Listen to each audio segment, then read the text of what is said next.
everybody to the Los Angeles Film School presentation of The Story That Won't Die.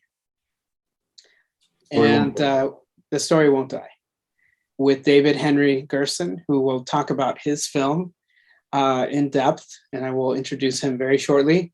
My name is Mario Navoa. I'm an alumnus of the Los Angeles Film School from the 2000 class, and I actively participate in a lot of alumni events at the school and outside of the school. I'm a 22-year filmmaking veteran, so I live and love film like no other. And so I'm glad to be talking to David Henry Gerson today about his film background. He teaches at the LA Film School currently, and most importantly, his body of work. So let's get into it. So David, he's a filmmaker. He's won some great recognition in the film industry. He's won the Academy Award for student film. And you also attended Columbia University and American Film Institute. And you've gotten recognized on so many different film festivals. And The Story Won't Die covers a history that we're kind of living in now when we're talking about the most recent tragedy that has occurred in Syria. And your film covers the life of artists who are in limbo. They're creative and they're in different places. And you covered this story, and I think we have heard many of the stories from Syria, but we go into a different area, and you're covering artists. And I wanted to ask you why you chose to start researching this, and what was your interest in telling this story? Well, thank you for having me and for that beautiful introduction. And I started the interest, I don't know. I mean, when I was 4 years old and I first wanted to start making movies, and I saw the movie The Ten Commandments by Cecil B. DeMille, the sort of hokey 1953 or 58 Hollywood spectacle about the refugee journey, about exile. And I think my family had survived the Second World War. I had many cousins who were murdered in gas chambers during the Holocaust. And I think fleeing and stories of exile and stories of survival are deep in my identity. And I won, like you said, the Student Academy Award in 2016 with my short film, All These Voices. And that same year, I saw another short, a documentary called 4.1 Miles, about the refugee crisis in Lesbos in Greece. And it brought my attention to the fact that the Syrian refugee crisis has been the largest ongoing displacement of people since World War II. 13 million Syrians displaced, over 6 million fled the country, over 500,000 killed at least in the last 11 years since this war started.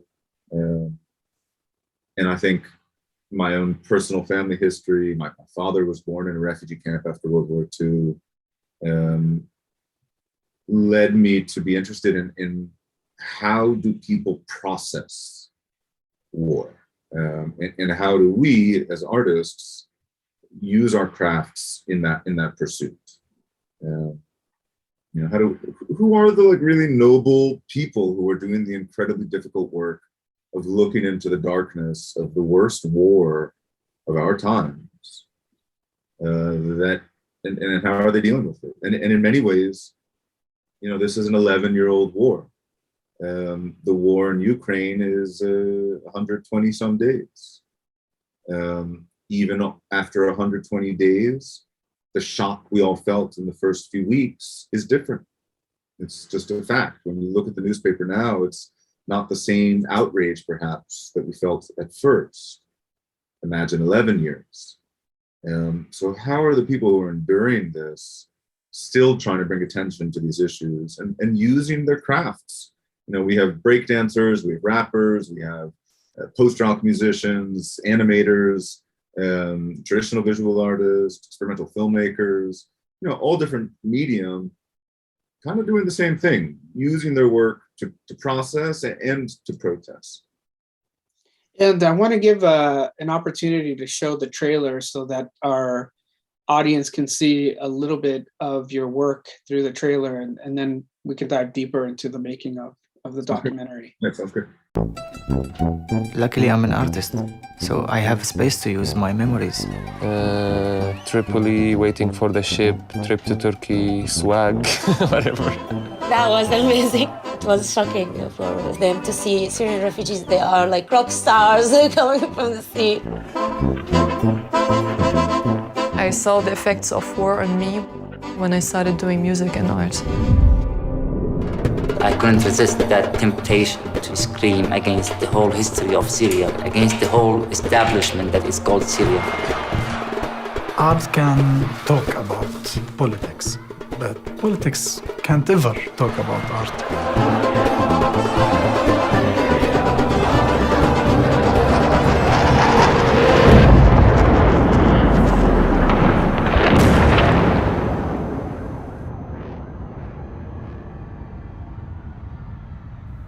It became like a wave of people leaving.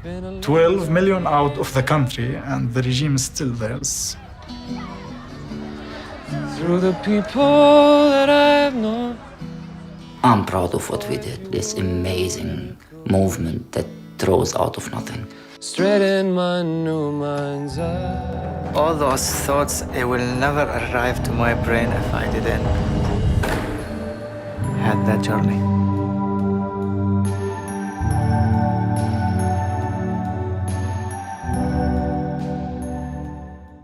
Thank you so much. Really, really good work. I got a chance to see the film. And for those of you that are joining us today, I really implore you to watch it. There's different avenues where people can watch. Is that available on streaming? Yeah, it's on Vimeo on demand and something called Plex right now. And in the next couple of weeks, it'll be on iTunes, Amazon, Google. Any place you want to watch a movie, it should be there. Except Great. for Netflix and Hulu. Yeah, I mean, I think if they can Google it, they can probably find a source to watch it. Yeah, or if you go to the storywontdie.com, it'll bring you right to it. Perfect. So I wanted to continue this conversation about refugees, because we have patterns of migration happening all over the world for different reasons: famine, war, just scarcity, survival. And so you have what you were sharing earlier about your family having experiencing that through what the atrocities of World War II, and that how that affects different generations. But so that you being connected to that history, and trying to figure out what is happening in the world today, and diving deep into the Syrian experience. What was it that drew you into to start doing that research? I mean, honestly, I started wanting to make a narrative film, which is my normal habit to write a screenplay. And, again, as we said, like, I have my family history, I have my father's history, this sort of, but I didn't grow up as a refugee. I grew up in the United States, and certainly comfort compared to running for your life.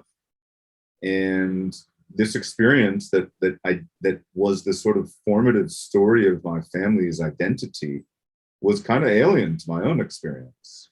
So in some ways, this film was me just trying to understand my roots, and trying to understand the story that where I came from. Of course, I didn't come from Syria, but from the refugee perspective.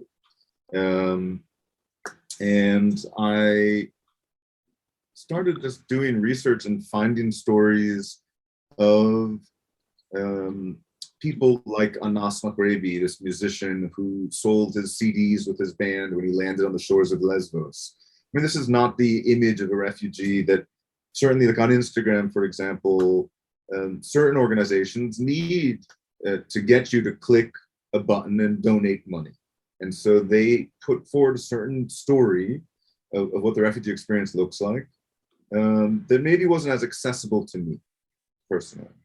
And suddenly I'm seeing these stories of people that just look like my friends, people I would hang out with in New York or in LA, artists, people that I'm totally inspired by, people that I want to spend time with and that I'm really curious about, and that are doing the kind of work that I'm doing, right? Of looking into this darkness of war and trying to, I hate to say make meaning of war, but trying to look at it. Let's just start with that. And so I just started reading one person, and one person led to another, and just started getting very curious about who were the people who were doing this really seemingly impossible work of facing the total darkness that they had fled from.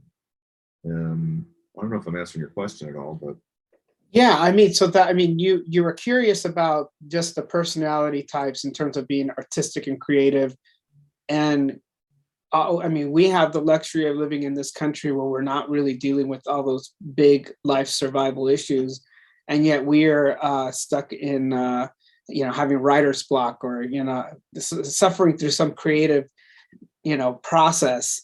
And here you have refugees who are surviving with their work and putting it out there and always creating. Yeah. So I'm sure that drew you in. Yeah, I mean, and dealing with that same writer's block, of trying to speak and give voice to a horrifying experience, but also not allowing the experience to turn them into being a victim. And I think that's very important, that the people who I was able to meet in this film, completely inspired me, more so than I expected going into it. But really consciously made this choice of not seeing themselves as a victim, of seeing the experiences that life was throwing them as an opportunity to create from. And as far as sort of you and I and all of the, I don't know, at this point, hundreds of students that I've had at the LA Film School, we're all storytellers. And this is a film about how do you tell a story? How do you tell a story of your formation, of your identity, of your own personal horrors? How do you begin to do that work? And that's kind of what the film tracks, is that process. It starts in Syria, and if you look at sort of the hero's journey, so to speak, and the sort of 12 stages of the mythological journey that we talk about in Intro to Film Production at LA Film School, the artists in the film start in Syria wanting to make work. We start with Abu Hajar, who's a rapper, and his first instinct as an artist is as a political artist, wanting to speak against oppression he's seen in Syria before the revolution. He ends up speaking during the revolution, but faces a conflict, zero freedom of expression. He is locked in jail, tortured for over 2 months. But even while he's in jail, he's writing rhymes in his mind. He's writing new lyrics and getting ready to speak about it when he gets out. That's amazing to me, that someone can be locked up in jail and tortured days on end, and yet still in their minds say, okay, but I'll speak against this. And I think that gave him a strength that, of course, then gives me a strength. And hopefully anybody who sees the film can sort of be inspired in the same way. So you talk about the hero's journey. I actually have The Power of Myth right next to me. Oh, good. Which is how I started with Joseph Campbell and understanding mythology. And it's very complex, but the hero's journey, right? There's a calling. Obviously, there's a calling happening here with creativity. There's also the situation that they're in. Like, you can either collapse internally or really take on that challenge. And being creative too, putting yourself out there in your work. where you can potentially be harmed by the kind of work that you do, this person being put in jail for 2 months. Yeah. You know, I'm curious, out of this kind of this initiation for you in terms of looking for these individuals and you having had a history with documentaries, how do you start to codify that for yourself as a director to get to these stories? Yeah, I mean, there's a lot of layers to that. I think first off, we could talk for the rest of this session about the difference between documentary filmmaking and narrative filmmaking and what I've learned in the process of doing that. We can get to that in a second. But certainly as far as structure, if I'm writing a screenplay, I want to know what this character wants. What are they after? What is it? What stands in their way? What's the conflict? What's the stakes? So I tried to, even as I was beginning to put the story together, maybe hadn't interviewed everyone, certainly hadn't interviewed everyone, but I had done maybe one interview just to get started. And then kind of wrote out a script for myself based off of those beats of kind of which stage of that hero's journey these people would be on. And certainly the through line is I just want to create. I want to use my voice. Fine. And the number one thing I really learned about was how this guy who's still leading Syria, Assad, systematically limits freedom of expression. And I think in America, that's something, frankly, I took for granted. I took for granted what does it mean to be able to write a tweet or post on Instagram like, I'm against, for me, the Iraq War growing up. That just I took for granted. That's just something I would be able to do as an American. Seeing that people would be arrested for liking something on Facebook, not even posting, just liking, which is a direct quote out of the movie, really gives a much more serious gravitas to wanting to create. It's no longer some artsy-fartsy adventure, which I'm all for, but it's a proclamation of your humanity. And so I think that's what we're tracking, is these people trying to proclaim that they are human beings in the face of a machinery that doesn't want to admit that. And I could tell by your approach in the film making process, or just the imagery that you chose, you are following sort of that trajectory, that artistic expression that's in the subjects that you've interviewed. Was that something that sort of evolved for you, or is that conscious from the very beginning after you started your research? Following their practices.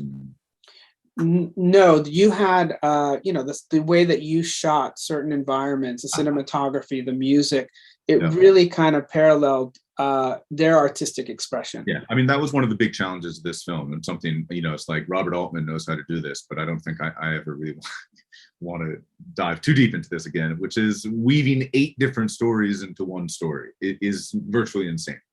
Well, at least you're not having the dialogue go at the same time. Yeah, well, sometimes they are. I mean, sometimes we're intercutting the same sentences. The sequence when they all talk about leaving, and it's one word off of another of them all, trying to get out at the same time. And speaking of that, no, but aesthetically, we had to figure out. I'm an artist as well. I'm a filmmaker as well. And what's my voice and what's my aesthetic versus what's the aesthetic of these 8 individuals. And they are individuals. Some of them really don't agree with each other's political views, religious views, from different socioeconomic backgrounds. I mean, these are very much 8 different individuals.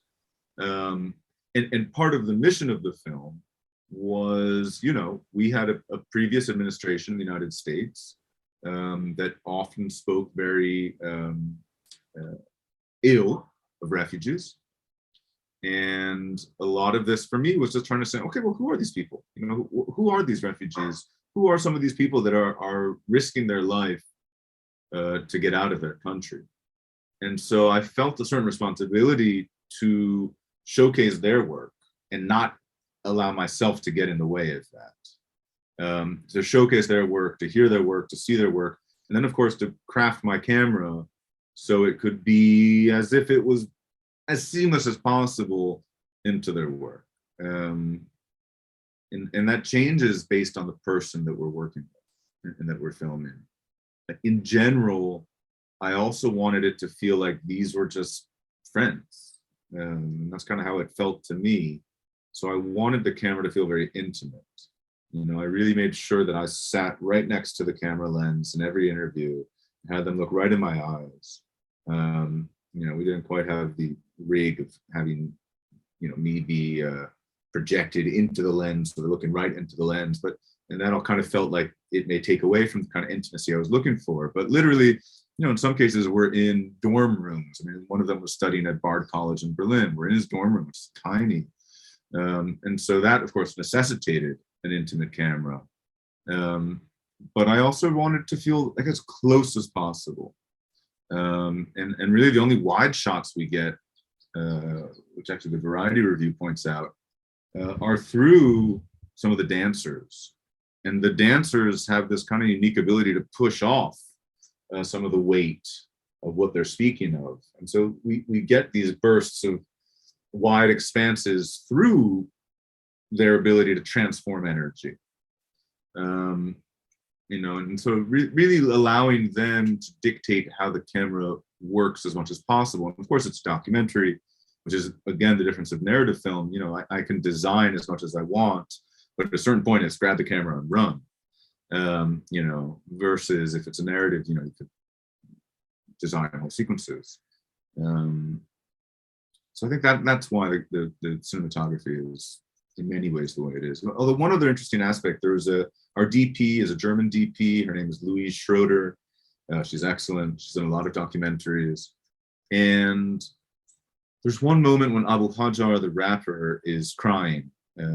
He's opening up to us about his close friend who died in Syria and who was his collaborator.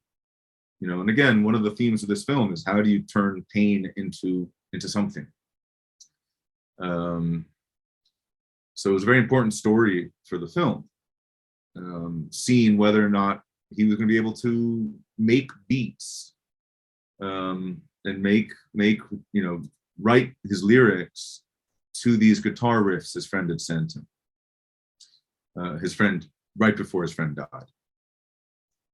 And he starts to cry.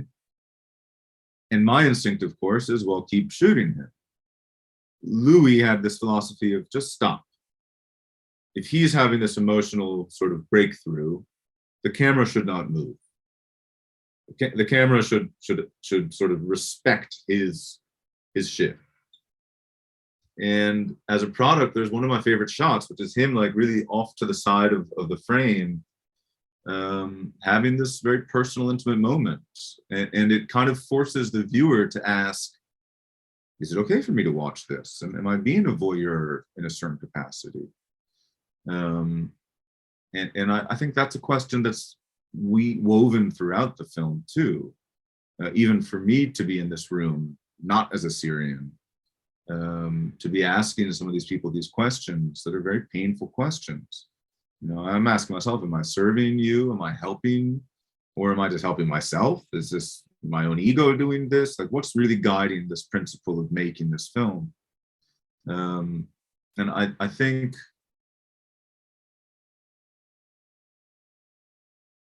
it's a film about storytellers. So my very act of telling the story as well with them, and it was very much with them, even in the editing process, that just felt like very essential to keep as part of the story. I mean, there's a line where, one of my favorite lines, that Bahila, who was part of the first all-female rock band in Syria, a band called Karma Band, she says, you know, we're tired of being lab rats for documentaries. And that line really felt essential because that's one of the conflicts they faced. Certainly it's not as bad as Assad putting them in prison and torturing them for making work, but being labeled a kind of refugee artist and being put into this box, into this cliche of, you know, what kind of work the world is expecting of you, and just being a lab rat for documentaries became another obstacle in their journey. So I don't know, all of that kind of weaves together. Yeah, and I think as a documentarian myself, I think you carry that story with you. You're gifted their story, and then you feel like, how am I interpreting their life? But you do have that level of responsibility of almost reporting this story that really is not getting presented in any way, either news or maybe some other films. Maybe there's not enough films. So my thought was, I've heard the Syrian story, but I didn't hear it like this. Right.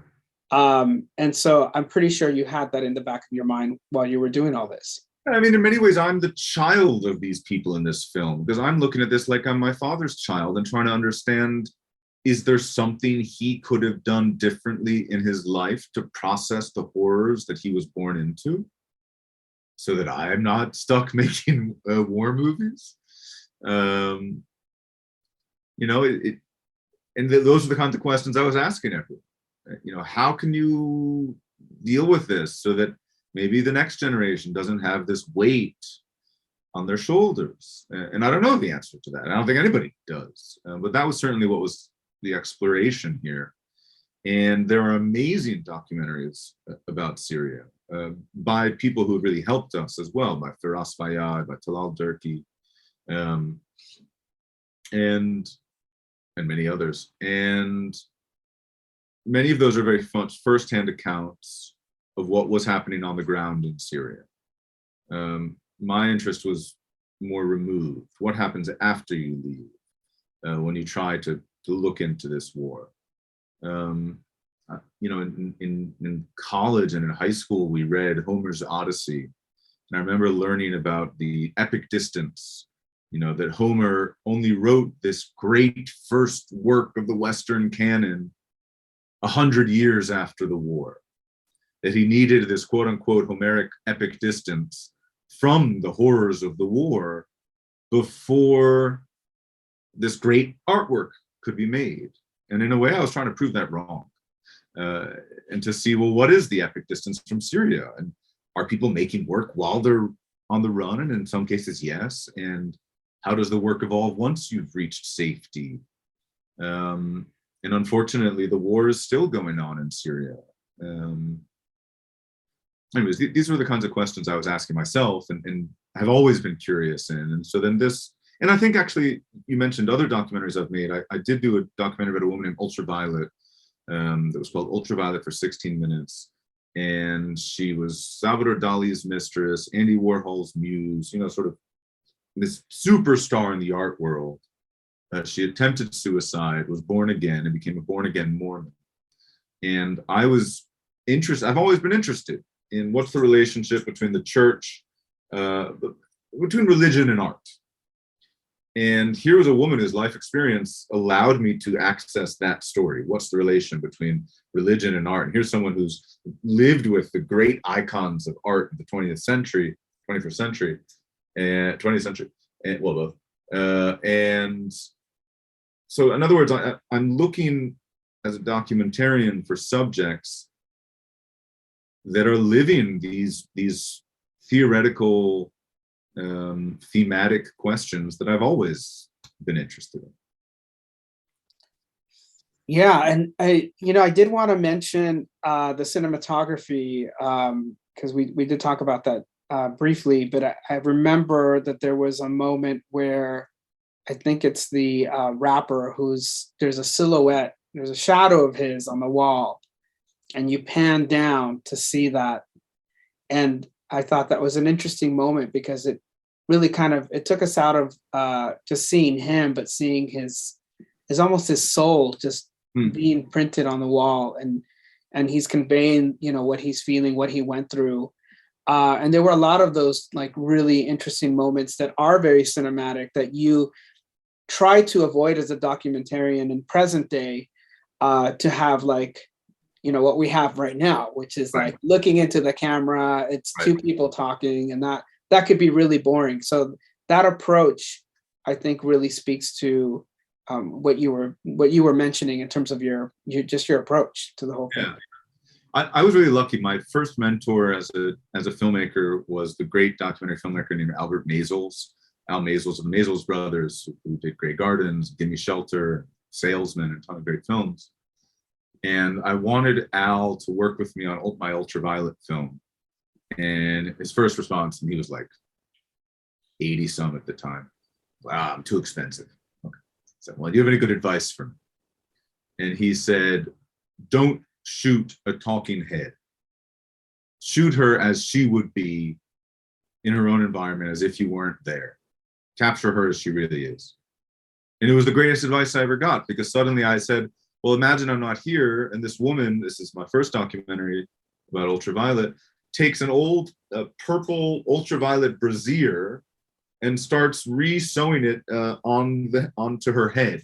So she's talking to me about God and religion and all these huge themes while she's putting a bra onto her head and making this weird, I mean, I would never have found that kind of authentic moment from, and maybe it was performative in a way, but I would never have found that if I had just sat down and said, let's just talk. And I think with this documentary, I wanted, and maybe I could have done more of that, frankly. But I wanted to get this feeling of we're just flies on the wall in watching them. And if it's me watching them, instinctively I'm starting to frame up, you know, and one of my favorite shots in the film, it's like purely cinematic. It's like this very wide shot of Shadow, who's this breakdancer in a refugee camp in the Netherlands. The light is like beautiful diagonal lines. It reminded me of my favorite film, The Conformist, one of my favorite films. And it's just like, I don't know, it was a very cinematic shot. And I wanted to make sure we got these shots, you know, and again, like it's letting them do their thing, but also me doing my thing at the same time. And my two loves were always performance and visuals. So I don't know. The other thing that Al told me after I showed him that first documentary, he watches it and he laughs at me and he says, "You broke every rule in the book and it's excellent."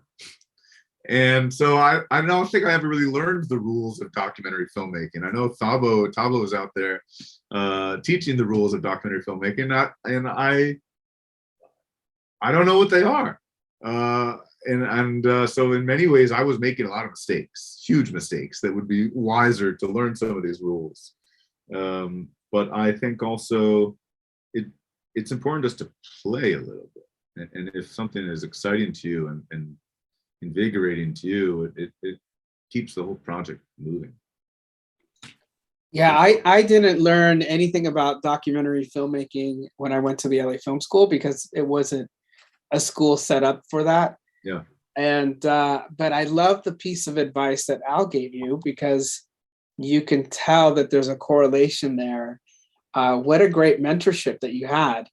Because Grey Gardens is one of my favorite documentaries, and to have captured what he captured in that moment in time, and what using 16 millimeter film is probably what he shot it on, and you know, and just being more intrusive with the equipment.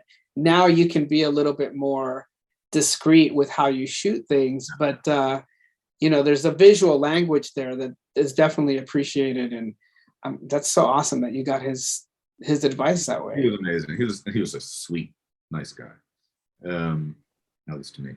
But yeah, you know, we had a variety of cameras on this. Just on the camera question, we had shot most of it on a Sony FS7, which is a pretty big camera. But for parts of it, we had to sneak into refugee camps. We had permission from the UNHCR to shoot in the Moria refugee camp, which is really one of the worst places I've ever been in my life. It's a refugee camp that was built for 2,000, that was housing 15,000 people at the time I was there, from 73 different nations around the world. I've never seen that much just life on top of life. And so we had permission to shoot, but then the Greek police did not like one of the things we were shooting and pulled me aside into the police headquarters and insisted that they go through our camera and erased the one thing they didn't want us to be showing. And we still wanted to shoot. So we did have moments where we would either use cell phones, shoot with cell phones, or there were moments of people who were in the camps would shoot themselves with their own cell phones. We even found people who were making their own journey across Europe and were shooting their own cell phone footage and sending it to us. And that's some of our B-roll footage throughout the film. There's a moment, a climactic moment for those who haven't seen the film, when of Shadow in the end, and he shoots like a cell phone selfie to send to us. But I also shot some on 16mm film and some 8mm film, because as we started talking about, I have my own sort of World War II associations, and these many of the artists were living now in Germany, and my father grew up in a refugee camp in Germany, and we actually even went to the refugee camp my father had grown up in, and I shot. There's a shot of the house he grew up in the film on 8mm footage. So I wanted to use some of this black and white old 8mm footage to show in some subtle way that history repeats itself, unfortunately, and that this story isn't so new. This story has been around, and that refugees in Germany and a loss of freedom of expression, there's a history there. And so the film stock and the kind of cameras we used was a way for me, at least, to allude to some of that history. And when did you start the process? When did you start production? Oh, by the way, what was it that you had to that had to be erased? Can you share? I don't want the Greek police coming after me. I don't think it matters. It was two guys who had been detained. So even within a refugee camp, you can get arrested, and there's a rule of law, something like that. And these two guys had been arrested for some reason I didn't know, but I filmed the Greek police shoving these guys into a car and taking them to the sort of jail within the refugee camp, presumably to be deported back to Turkey on the way to wherever they were going next. And they clearly did not like me filming the police doing that to the refugees. I mean, they gave us permission to shoot in the refugee camp. I mean, imagine that the camp is whatever, this size. We were allowed to shoot here, in this sort of set. That it really looked like a set, a few tents, in a sort of nice area, versus the chaos and the babble the rest of the place was. So I don't know, it's hard to talk to a bunch of students and say that you should break some rules, but certain rules are for safety, those we don't break. But if you feel that you need to get a story told, I think you have to do what you need to do to get the story told. Well, we have a combination of alumni and students, I think, watching. But I think, hey, Tabo. Thank you. I think what I learned at the LA Film School was learn the rules before you break them. Definitely. And I learned that in every art school. I mean, I started out as a painter, and I was always told before you can make abstract art, you have to learn how to draw perfectly. But Picasso was a master draftsman before he could, break it all down. And I think that's part of it as well. And when did you start the shooting process, and when did it conclude? So this film came about in 2018. Well, 2016, I saw this short documentary. I knew I wanted to make a narrative film that I'm still putting together now, in case anybody out there wants to help put together a narrative film. And the narrative I started writing in 2017, and then 2018, early 2017. No, early 2018, I met the producer, Odessa Rae, at a party. And another producer friend of ours knew that we were both interested in refugee stories and art. And I told her, look, I have this database of all of these stories, because I've been doing amassing research into interesting angles into talking about the refugee crisis. And I said, I have all these stories of really interesting refugee artists that are not the traditional image, that aren't stories I've heard personally. And I'm writing this narrative film, and I'm going to want to interview these people anyways. And how difficult can it be to make a documentary? Let's just shoot the interviews. not realizing it, and this goes back to the question of what's the difference between narrative and documentary. Narrative, all of the hard work is beforehand, is the writing, is getting everything, all the puzzle perfectly put together. Then you shoot it, and editing's relatively easier because you've got the pieces. Documentary is the opposite. Of course, you're writing it in the editing room, in much of it. And I always say, for every click of writing a screenplay, it's only one click for each letter. And every click for writing a documentary, it's 10 clicks per letter, because you got to, move it, you got to find the right clip, you got to choose the clip, you got to find the sound, you got to, balance it all together. So in a way, it takes 10 times as long to put together a documentary in the editing process, which is the writing process, than a narrative film. And I didn't really realize that going in, frankly. And so this is all a long way of saying, I met Odessa in 2017. I'm really confused now. That's just not true. I met her in 2018. So I got married in 2017, and I started working at LA Film School a week after I got married in 2017. And it was about February 2018 that I met her. She miraculously was able to get some financing from an individual, and we went to shoot as early as May in Greece of 2018. We shot for about a month then, another month or two in 2019, and altogether it was about 40 days of shooting, 100 hours of footage. And finished shooting in 2019. I think the last shoot was the gallery opening in San Francisco in September 2019. And then we went to into editing. My father got suddenly very ill and passed away. And so I took over editing and sort of brought the project to my house while I was dealing with all of that. And then we had COVID to keep editing in 2020. I started submitting to festivals, I think as early as June 2020. And then 2021, it premiered at Hot Docs in Canada at the end of April. So about, what's that? You do the math. I'm clearly terrible with numbers here. About 3 years altogether, from 2018 to 2021, start to finish.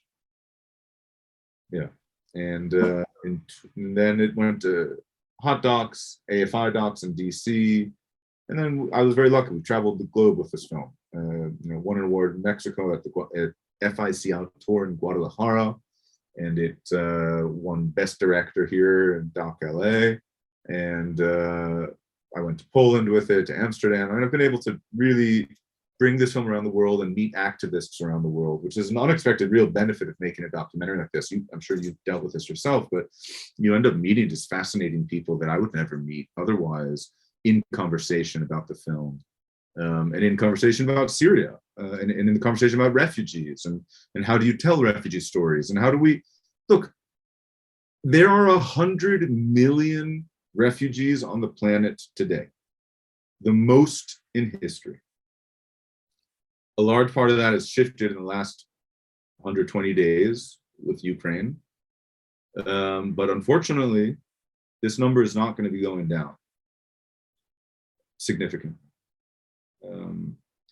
And I often talk about something called the Van Gogh effect, which is you see the Van Gogh painting on backpacks, fanny packs, cell phone screens, TikTok backgrounds, whatever. You've seen Van Gogh's Starry Night so many times that by the time you go to a museum to see the painting, it takes 5 minutes of looking at the image before you can really see the image clean, before you can get your preconceived ideas of what that image is out of your mind.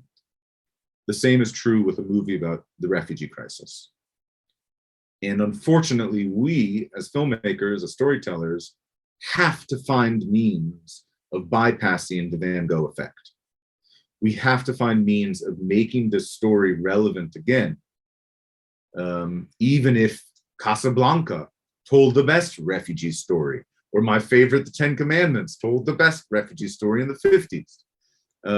Unfortunately, these are stories that need to be made relevant again and again and again, so that we're aware of who's knocking at the door of your nation, but B, that we can learn lessons as a human species of how to survive by understanding what people go through and how they deal with it and survive.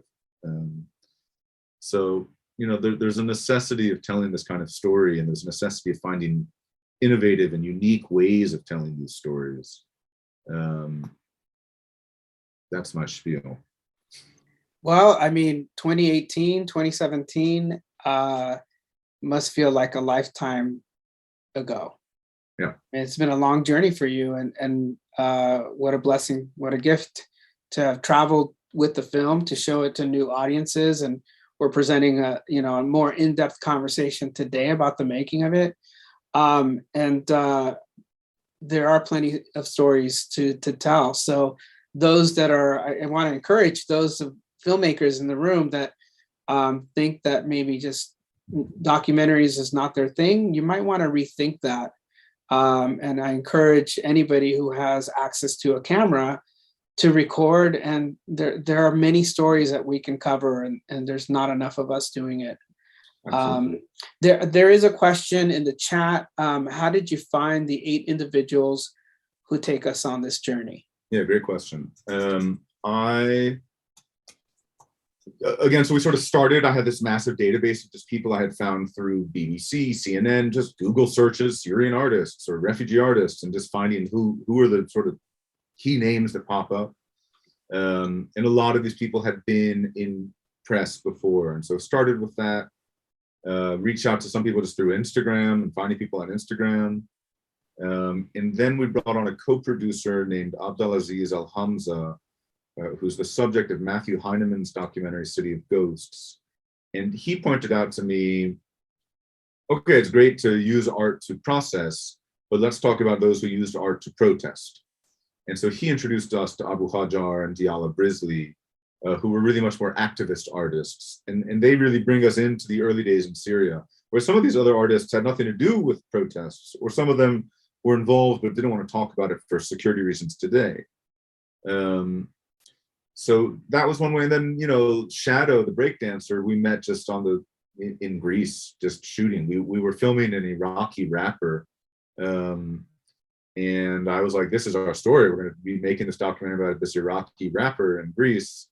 And suddenly he introduced us to his friend who was this breakdancer. And we were like, sorry, bro, like we suddenly realized we've got to change our story a little bit. Because it just, you know, you realize it's almost like when you're doing a casting session, the next person walks in the room and you're like, oh, this is a person with star power. This is a person with who we really are gravitated towards on the screen. So that's kind of how we met everyone. Well, there's so many questions I still have for you. And I know we can't get through all of them. So I'm wondering if you could give us maybe some brief answers to some of my questions. Yes. One of them is about quick round robin. Yeah, funding. How did that happen for you? Did you start shooting first before you got the first, round of funding, or how did that work for you? Yeah, we started shooting first. I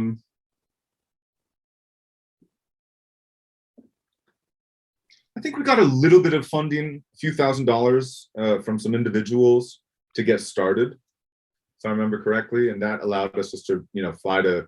We started out shooting actually in Palermo in Sicily, so we just started shooting, put together a sizzle reel, kept shooting a little bit more, gave us the confidence to keep going, and then a friend of the producer's friend was Greek, was wonderful, and really wanted to help make this film, and she gave us a donation through Film Independent. So for anyone who's trying to make a documentary, going through a 501c3. In fact, I think your friend started Film Independent, didn't he? Gregory Nava? Yeah. Gregory, to give you a backstory, I did an internship with Gregory Nava when he had his production company through Warner Brothers. But yeah, he started in his living room with his wife, Anna Thomas. So ex-wife. Well, thanks to them. Yeah, Film Independent allows you to they're a fiscal sponsor. So they allow you to take in donations where the people who are donating the money get a tax credit, and you get, they take a small percentage of that funds for their services, and then you get the money to go and make your film. And look, for making a small documentary like this, it's not easy to get the financing, and we got a lot of it up front, but we're still raising some of the funds in certain capacities, and it's a slog. It just takes diligence and belief in what you're doing, and hitting up everybody you've ever met, and all of their grandchildren, and all of their godparents, and all of their friends of their friends, until eventually you cobble enough to do what you love to do. And that's how I've made every movie I've made, more or less. And I've been lucky that way. Yeah, beg and plead for your art. I know that story very well, having just finished LA, A Queer History, which was like a 10-year journey for me. I was in my early 30s when I started that project. Wow. But PBS now. It's on PBS now, so anybody can watch it for free. But my other question for you is, aside from the investment funding part of it, what was the most challenging part? And I want to just send my condolences about your father. I know we talked about him earlier yesterday, but I don't know that there's anything tougher than that. But was there anything maybe, that also was challenging? Of course, your father dying is the worst thing in the world.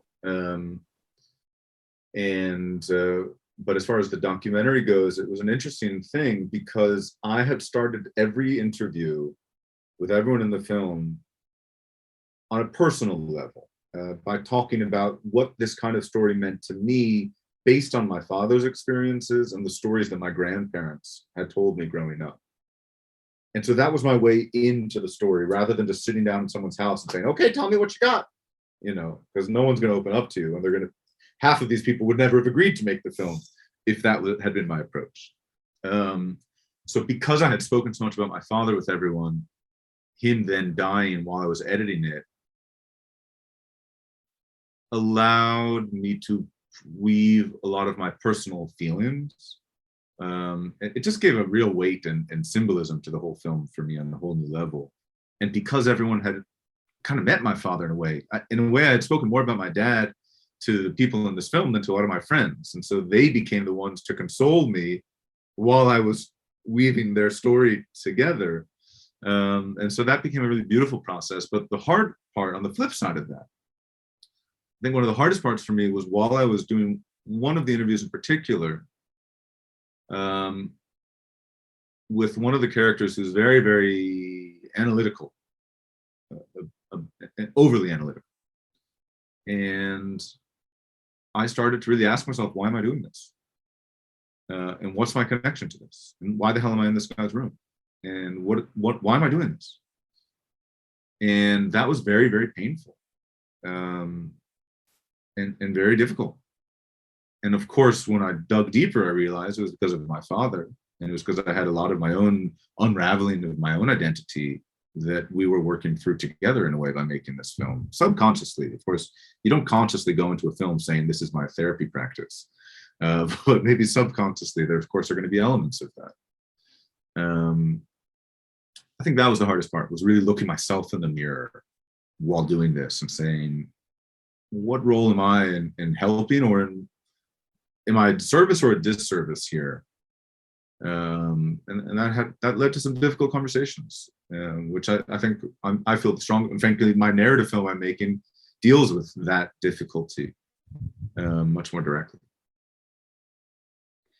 Yeah, I think as creative individuals, we always wrestle with the work that we do. And I can't imagine, just on the documentary side, how connected you are to these individuals.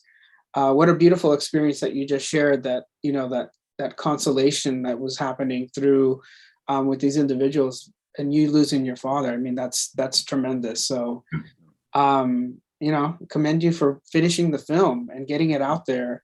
I know that we're out of time, so I want to circle back to where they can find information about your film. Do you have a website? Can people connect with you on social media, all that good stuff? Here's what I need from the LA Film School community right now. I need you to go on Instagram and follow at The Story Won't Die. And I need you to go on www.thestorywontdie.com and watch the film. You'll be able to find the links to watch it there on multiple platforms. And then write about it. Write about it on Rotten Tomatoes. Write about it on Letterboxd. Share your thoughts with the world, because a film like this needs word of mouth. All films need word of mouth, but I think especially a film like this really needs word of mouth, and I hope you'll do it. That's it right there. Thank you, Cecilia. Yeah. I got it on my phone. Yes, good. Following. All right. Thank you, everyone. We got to follow. Can we get two? It is important because we're trying to amplify as documentarians, what you just said. We're trying to get the word out there. We're trying to help people. We are storytellers. We feel like sometimes we don't impact through the work that we do, but clearly there is. We are transferring information to the world that the world needs to hear. Yeah, and the goal is not just to get as many people to see something as possible, and that's always nice, and you want to make as big an impact as possible, but it's to get people for whom this story might really resonate and inspire and give hope on a very literal daily basis. That's my goal. That's great. Well, David, thank you so much for your time, for sharing this in-depth story of your journey, and we hope that people are inspired by it. And I just want to thank the Los Angeles Film School, the event staff, Cecilia Berry, who coordinated all this. Thank you so much. I guess we hope to see you again soon on your next film. I'll be teaching in the halls of the LA Film School. You'll find me there. Fantastic. Or it'll be digital halls now, I guess. Right. For the time being. All right. Thanks a lot, guys. Thank you all so much. I appreciate it.